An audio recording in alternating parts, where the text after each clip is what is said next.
about how books get banned and what that process looks like, and maybe some of the books that have been banned.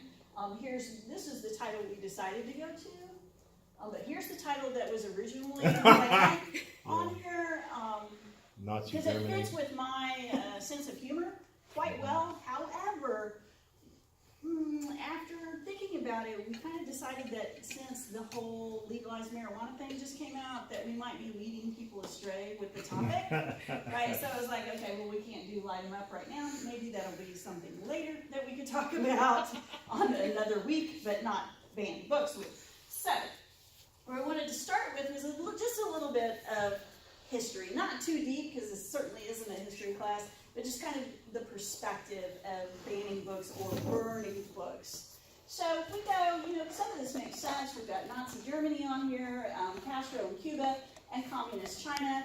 You can tell where those are going to be heavy, politically influenced book bannings and book burnings as well.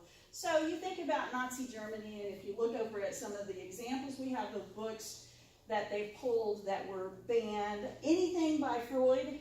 Obviously, the Nazi political regime did not care for Freud. One, he was a Jew. So any author that had the slightest suspicion of Jewish descent, most of their works were burned and banned or burned, but mostly burned back then. Einstein also, even though he's a great German scientist, Einstein's work was also burned during that time frame because, again, you have the Jewish dissent issue. So cutting out the religion, cutting out the dissenting political views, anything that was not establishment oriented or anything that might be slightly critical of the establishment clearly would have been off the reading list. And their way of doing off the reading list is not like our off the reading list, you just mark a title off a paper list. It was we toss all the copies into a giant burning pile, right? So they really effectively got them off the list. Cuba is another one that is interesting because in Castro's time frame, and to a little bit of an extent moving to the current time frame, anything that had more of a democratic leaning was cut. And so we had some talk about Tesla earlier, and we don't necessarily think of Tesla as being a writer. We think of Tesla cars, right, and how they're battery powered and they're super cool and they're incredibly expensive. But Tesla was a sheer, complete Democrat. And his idea behind the study of electricity and his work with electricity was that all electricity should be free to everyone. And he established wireless electricity. We think of wireless as only being a modern thing. Tesla, way back in the day, had wireless electricity that could have gone around the globe and been free to everyone. He's a very democratic thinker. But the government, especially our government at the time, and the population, pretty much people, wireless was something that you couldn't see, you couldn't feel it, so people were frightened of it. So people, you get into that, this must be witchcraft, this is something, we can't see it, we don't know how it works, we're scared of it, so you get rid of it, right? Which is actually what happened to a lot of Tesla's work. He just wanted people to have free access to primarily electricity or batteries and how they operate, but his version of it was a little bit out of the norm and just out of the ability of normal people like me who do not study electricity, right? I'm not an electrical engineer. Those people don't necessarily understand it, so it would be frightening. Like what happens, we think about this now with cell towers and what happens to all those cell wavelengths that are kind of floating out there. Think about it if it was electricity too. If your electricity was just free floating in the atmosphere here, it's kind of a strange concept, but he was able to make it work, right? But we couldn't take it. We couldn't get it. So Tesla's work in Cuba was definitely an out for them because it was too much of a democratic view of thinking about things, that people shouldn't just get things for free. The government should control all those things. And Communist China, I think I mentioned them here because they had a little bit of a different slant with some of their religion being imposed into the governmental structure, that they did not like animals being equal to humans. So any book, any context where animals were morphed into sort of being either human-like in their attributes or portrayed as equal to humans, those books were banned. And ancient China, those books were burned. But primarily, that was one of the things that was a big deal for them that we typically wouldn't think of now. Vonnegut was a big banned books person back then because he used animals to illustrate points of what was happening in humanity. Chinese government felt like that was elevating animals to the status of human beings, and we were all equal, animals and humans being equal, since humans are animals. And they didn't like it, right? When you come to the United States, and we tend to think now that we are very open-minded and accepting, and sometimes we forget that we haven't always been quite as open-minded or accepting. You've got one of the people that I like to talk about. I don't really like stock, I like to diss on Comstock, right? Comstock in the 1800s was the Postmaster General, and what he did was establish and get passed through legislation something called the Comstock Act, and he determined what was lewd material. And so anything that was determined to be lewd material was automatically confiscated and burned, right? So you've got banning as confiscation, and then following up by burning. So anything, one of his big proponents was Margaret Sanger. Margaret Sanger, if you'll remember in your history, she was kind of the woman who really started Planned Parenthood. And she put out brochures and pamphlets about planning when you would have children and reproductive rights of women, and all of that was completely lewd material and unacceptable, almost to the point of Comstock thought it was like pornography, the worst kind of pornography, in developing a pamphlet of how you can choose when to have a child or not. Same thing to Comstock. So he banned it all, burned it all, and being the Postmaster General, actually had quite a bit of control over what was going on and being sent out through the Postal Service, which back then was the way everything got sent out, right? So getting those flyers and just tossing them, now it's a federal offense to do that, but getting those flyers and just putting them in the trash, that's what he did. And that's what his cronies did pretty much all day long. So interesting. 50s, we moved into McCarthyism. If you're a history buff, you kind of have studied up on that for sure. But what that did was set into motion kind of fear of communism and socialism within the United States. So what we had was people being on lists of you might be a communist sympathizer. So what they actually were able to do in that era was run through checkout lists of libraries. And so you could get a list of who checked out what books, the books that were highly suspect, anything by Marx, anything that had communist sympathies, kind of those things in it. So the government could get a list of who those people were, and then they could call you in and interrogate you and figure out whether you were a communist sympathizer, or fell within the acceptable parameters for governmental appropriateness here in the U.S. So that kind of happened in the McCarthy timeframe. We think about it being historically, but more recently, when was the Patriot Act passed? 2001. 2001, okay. So 2001, and then the implications of it and the application of it later was kind of reviving a little bit of that, where the government could come in and look at lists of who checked out certain materials and then contact you and interrogate you and figure it out. So we'd like to think that it was way back, oh, that was the 50s, no big deal. But 2000s, kind of had a similar fear, a similar approach. Didn't really work out exactly like I think it was lined out to be, because most people didn't go for it with the freedom of press and freedom that you should check out whatever you want from the library.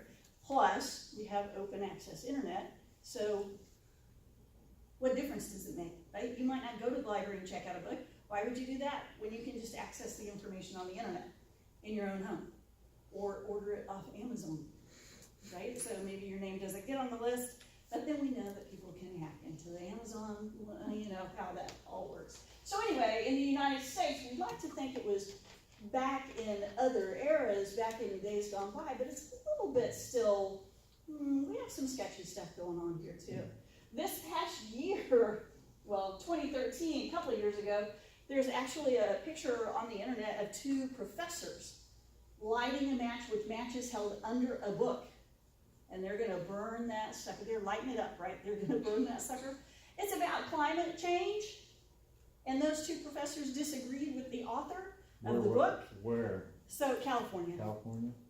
Yeah, I'll say, yeah, California. But, you know, and it's ridiculous to think that, okay, so two scientists who were also authors disagreed with another author, so they started this whole conversation about we should get rid of one particular person's work because we don't agree with that.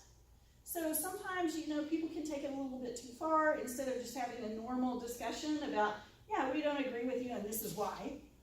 No, let's have it be a big hoopla, and let's actually post a picture of us burning your book, because we know that's going to get more attention, right? And it is. And for some of us, it gets attention like, why would you do that? And some of us, it's, okay, why are you getting rid of our freedoms? We should be able to read whatever we want to read, right? We also have some books on here. The whole Harry Potter series is up there. That was, anybody in here Harry Potter fan? Yeah, right? Right? Didn't ever read the books, watched the movies, liked them all, right? Had no problem with it. But the Harry Potter series, when that first came out, was huge on the list. I mean, high schools, junior highs, middle schools were putting it on their reading list because it was great, interesting fodder for young people, right? Interesting, that would be something they would want to read, which is great. But then parents saw it on the list, and it became a problem. All right, so let's look at the process now a little bit more. So what happens is we don't typically do burning of books in big settings anymore, not like you think. But we have book banning, and typically these occur in the school setting, right? And also, I'll include colleges in this as school setting. Only 1%. Yeah, but this is typically the process for what happens. So somebody sees a book on a list, right? Like a parent, you're thinking about public schools or private schools. A reading list comes out, a parent sees the list, a parent goes, what? And then they make a phone call or send an email or whatever they do, make a phone call to some other parents, and they go, what? As well. And then they call the teacher, or they call the principal, or they call the superintendent of schools directly. And we don't want this book on our list. Right? Why would you do that? I don't know why you would do it. Personally, hey, if my kid would read a book, it was almost read any book, just so long as you would read a book, right? We had that going on in my house. But a lot of other things too. But anyway, so here's the top 3 reasons why people would complain about books, right? So it's too much sexual content, right? So you're looking at maybe adolescents, maybe early teens, too much sexual content. Or if you go back to Comstock, it's a bunch of adults criticizing what other adults should be reading, right? I think this is lewd and lascivious, so you should not be able to read it either, because I choose not to. You should not be able to read it. Offensive language is a big one in there too. I guess our young people are not capable of skipping over words that they find to be offensive. I don't know what that's about, but offensive language is high on the list of reasons why books get questioned or challenged, or perhaps it's not appropriate for the age group.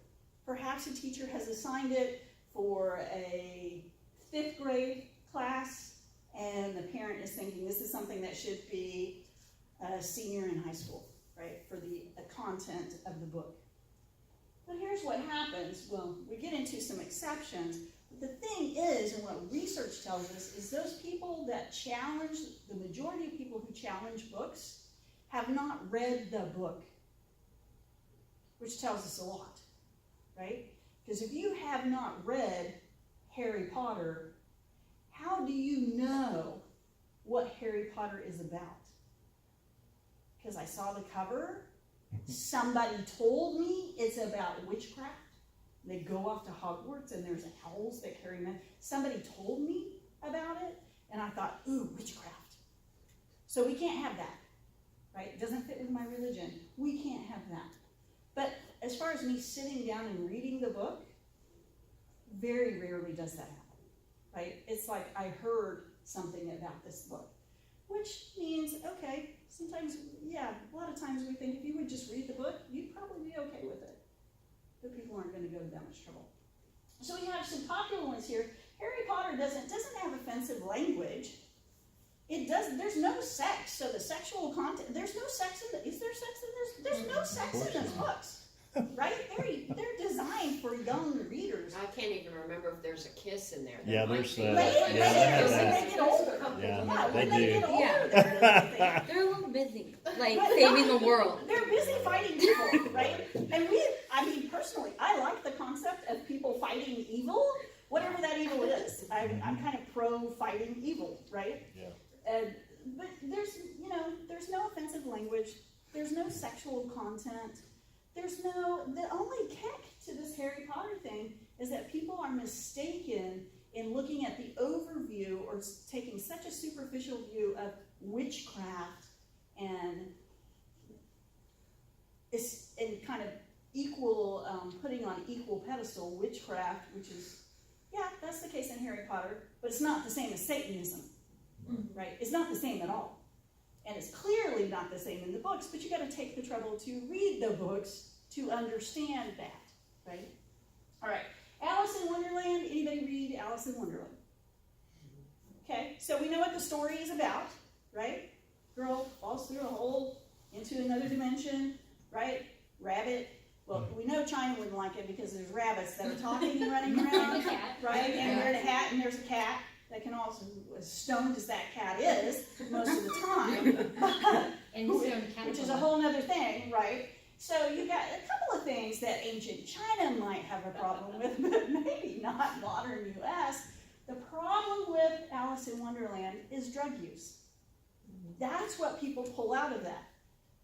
Psychologically speaking, there's an awful lot of other stuff that you could pull out of Alice in Wonderland to be concerned about. The fact that she eats a cake and drinks a potion to be smaller and larger, not even of her own volition, she doesn't choose to do it. It's a after effect kind of thing. At least the first one is I don't know what it is, but I'm hungry, so I take a bite. She doesn't know about that. There's so many other things to be super concerned about in that book, but they choose drug abuse. But drug use isn't listed on those major concerns. So how does that factor in? Again, I didn't read the book. I don't know what it's about. Somebody told me there's drug use. I get on my phone tree and I start calling people, or letter tree back in the day. I start writing letters, right? Which we never do anymore, but I start writing letters about stuff. That's Alice in Wonderland. This is Ulysses by James Joyce. A lot of us were forced to read that in high school, early in college. It's the one on the list that I don't have a problem with it, because certainly, I don't think there's anything wrong with it other than it's a difficult read, right? So you gotta like to read and like to read. You really have to like to read to get into that one. But there is some sexual content in that one, quite a bit, actually. So I kind of get that, but it is one of those novels that people should read, right? And it does have to be at the appropriate level. But if you read the book before you chose to put the book on your reading list, you would know that and have it be for an appropriate level. But some people don't read the book, they just think that's all about sex, so it's not going to be appropriate, right? All right, so here we go. Psychologically, sociologically, why do we do this? Why do we ban books and maybe consequently burn them? The biggest one is fear, right? Whether it's the parent, whether it's the government, whether it's whatever it is, it's out of fear. That maybe this is above the maturity level of my child, and I want to keep my child innocent. Which actually some of us might think that's funny, because when we talk about Judy Blume in a minute, that's really, her material is very age appropriate. It's designed for adolescent and older adolescent females, just very age appropriate, and that's when they should be reading it. But a lot of parents don't want the things discussed in the book to be talked about, or in a book where their child could read about it, even though those things are actually happening to their child right now, right? So, it's that we might lose our innocence. If we read it, we might become it. That's why we don't read, Lori Has Two Mommies, Because, if I'm gonna read about not that that's the title of a book, by the way, it's not, that's my name, right? And I have one mom, but whatever, that's a whole different story. So, those things, if we normalize certain behavior, and this is about normalizing, then we might normalize it, which means it's okay.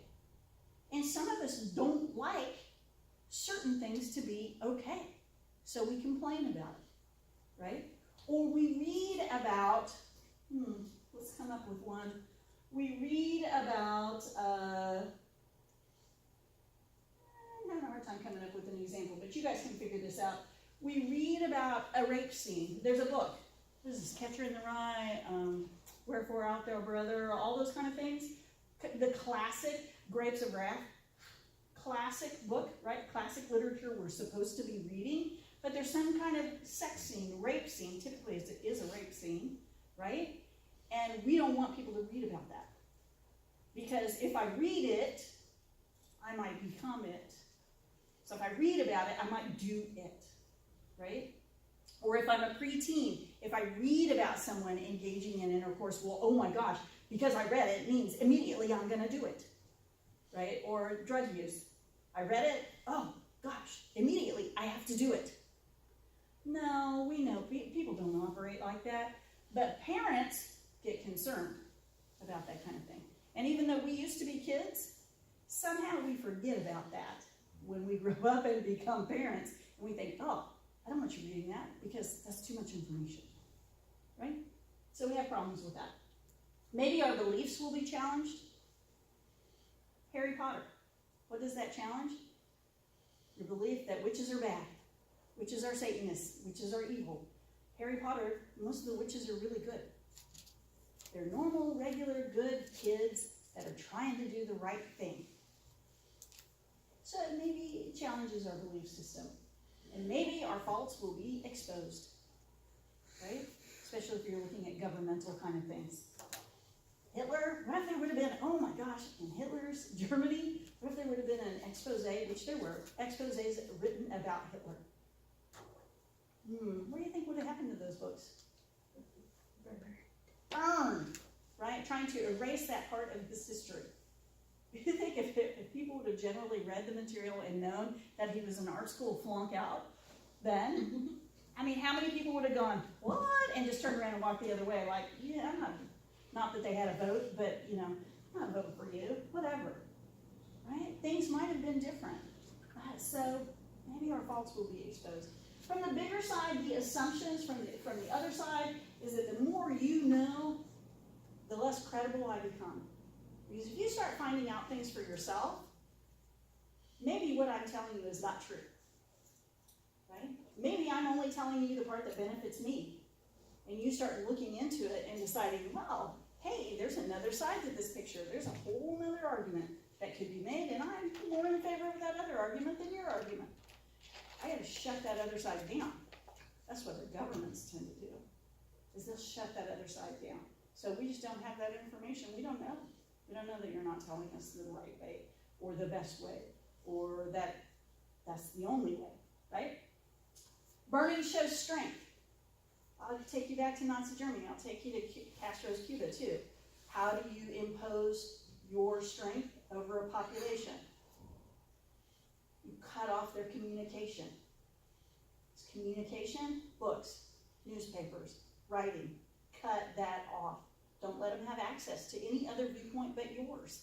So that's why we throw books out. That's why we burn books. So people don't have access to alternative points of view.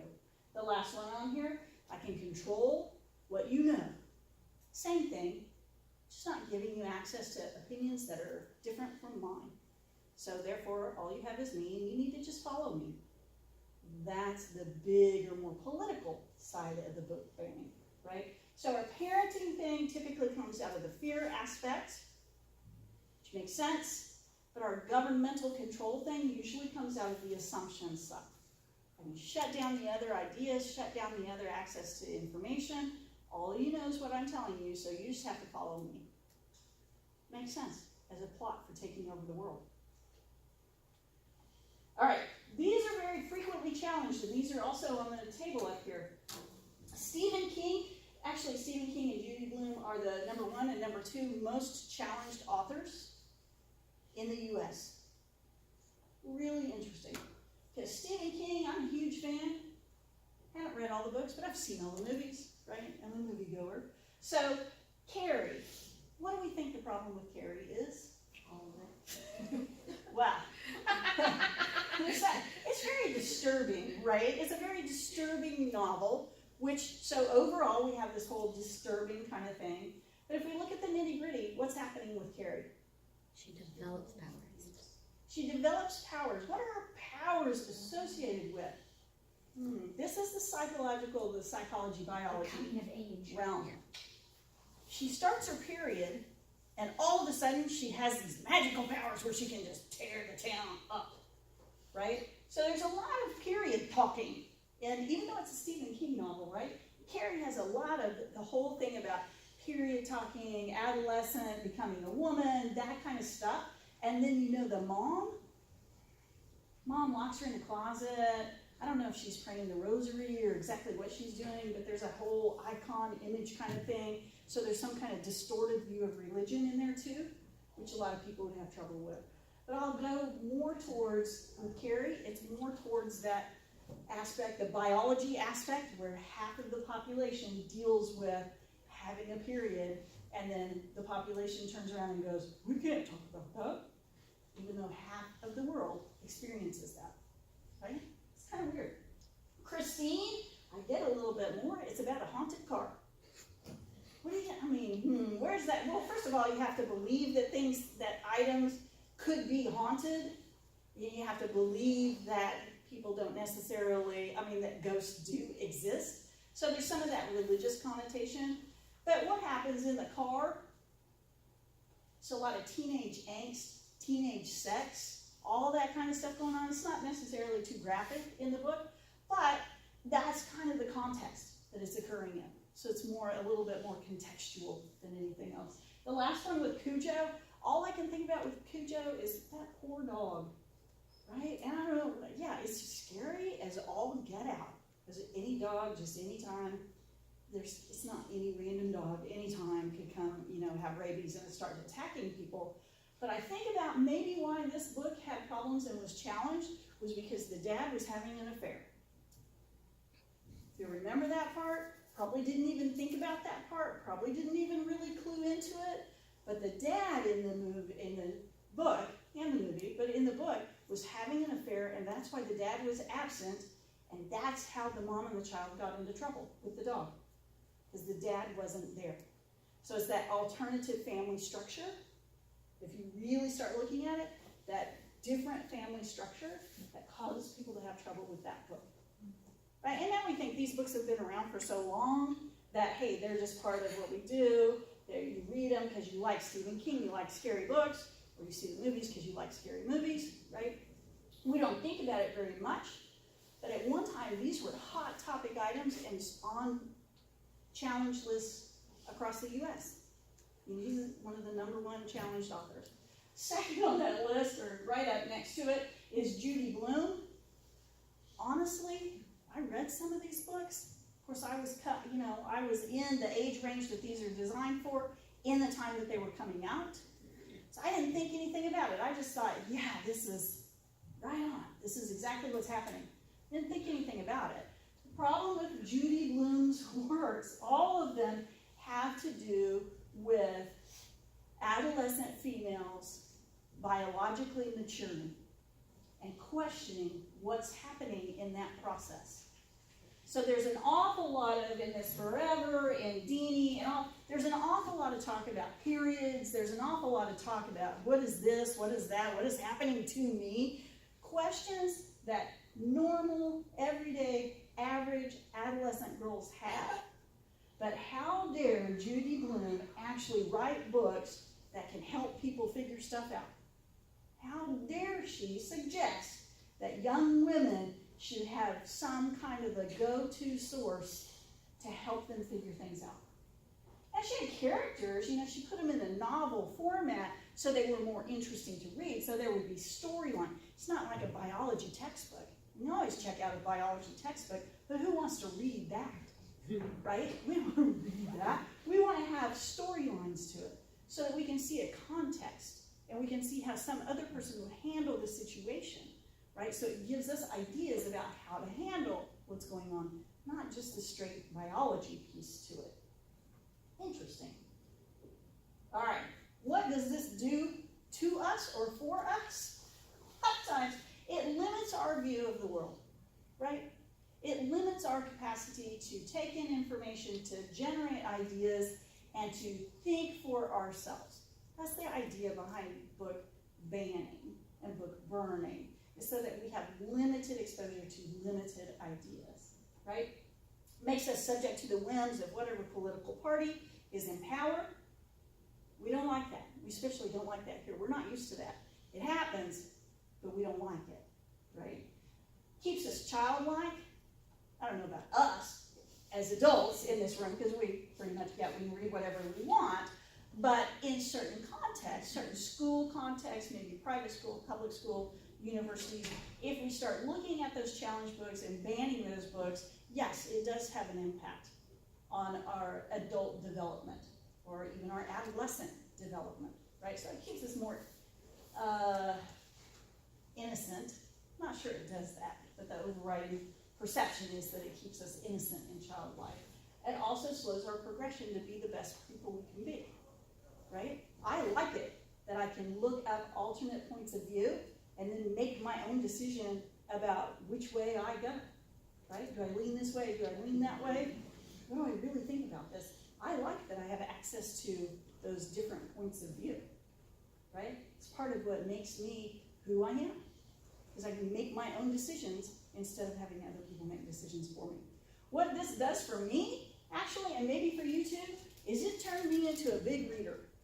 Because I'll tell you what, if something comes out on a challenge list, a banned list, I'm going to get on the internet and order it, right?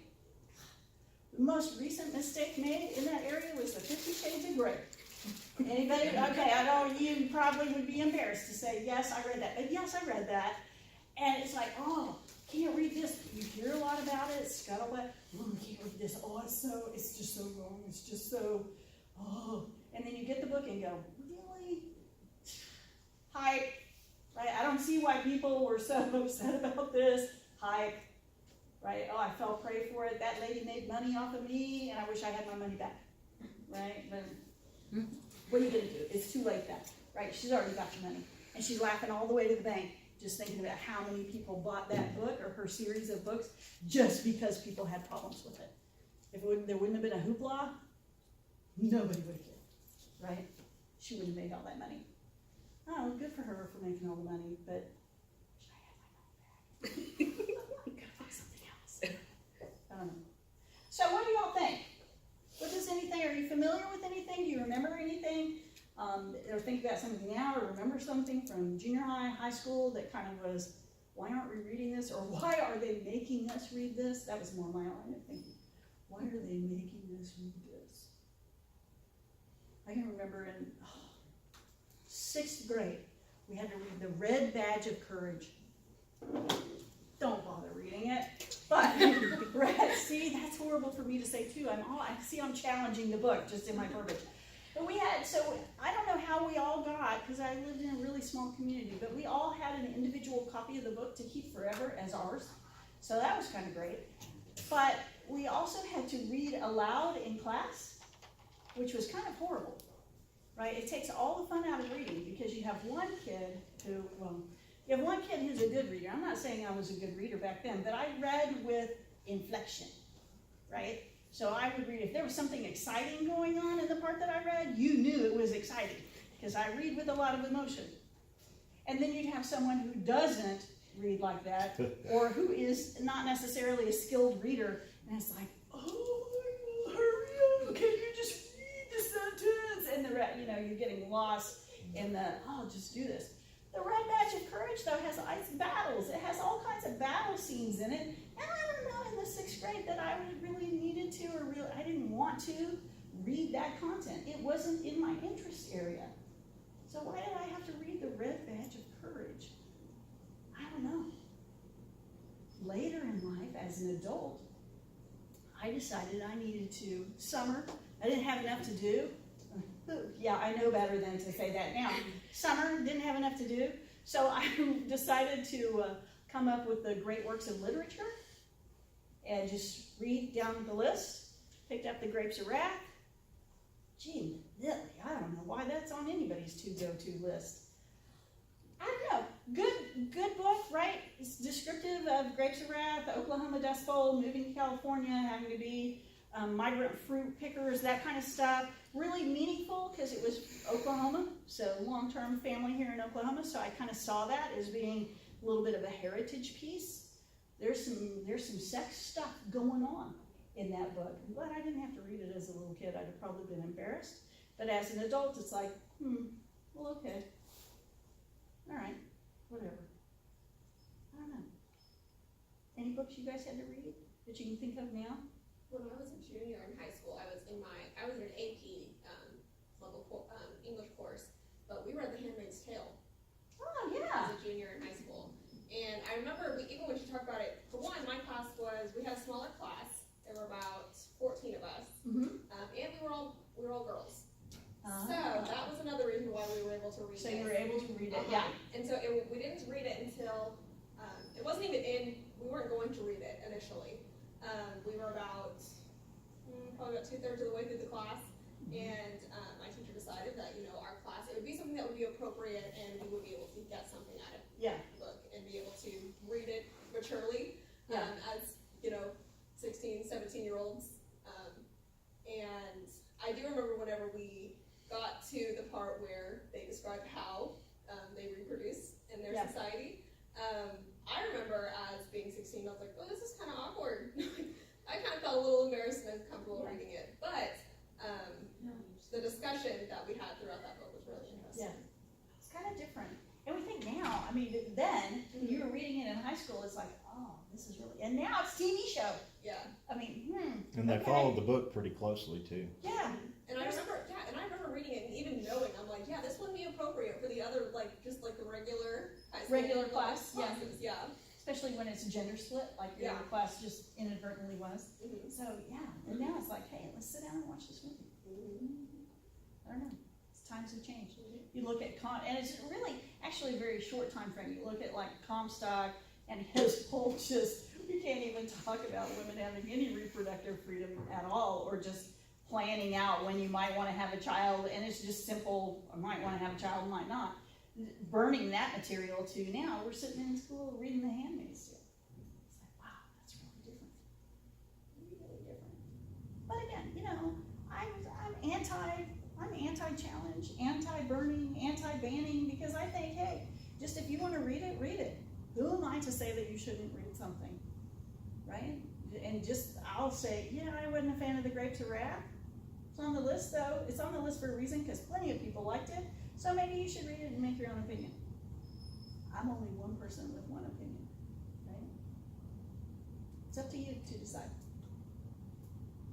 That's all I got, because now some of you are probably going to have to book it right back to your spaces for work. Anything else? All right, we're done. Thanks for coming. Thanks for joining us.